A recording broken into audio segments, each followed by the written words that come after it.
Salam, hər vaxtınız xeyir. Edubiya Akademiya Tədris Mərkəzinin informatika müəllimi Əliyeva Şəbnəm. Əziz izləyicilər, biz bugün sizinlə qraf informasiya modelinə aid test nümunəsinin izahına baxacağıq.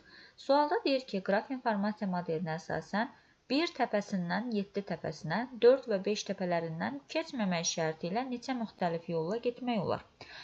1 təpəmizi əvvəlcə müəyyən edək. 1 təpəmiz burada, 7 təpəmiz isə buradadır. 4 və 5 təpələrindən keçməməliyik. Yəni, 1-ci təpədən 7-ci təpəyə getmək üçün bu yollardan istifadə etməyəcəyik. 5-ci təpəmiz burada yerləşir, 4-cü təpəmiz isə burada. Əziz izləyicilər, bir təpəmizdən çıxışlarına 1 yazacağıq hamısına. 3 dənə çıxışı var, üçünə də 1 qeyd olunacaq. 1, 1, 1. Girişləri toplayıb çıxışlara yazacağıq. İkinci təpəmizə neçə giriş girir? 1. Çıxışlarına 1 yazacağıq.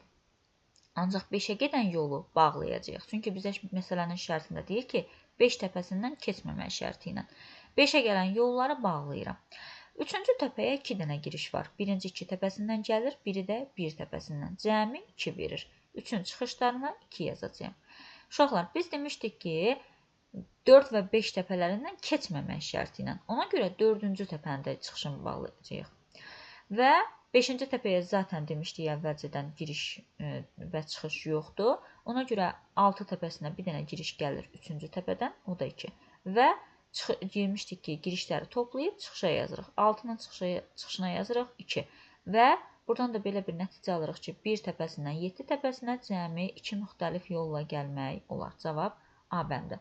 Onlayn informatika dərslərimizə qoşulmaq üçün Edubiya Akademiya Tədris Mərkəzinin YouTube səhifəsində qeyd olunan nömrələrlə əlaqə saxlaya bilərsiniz.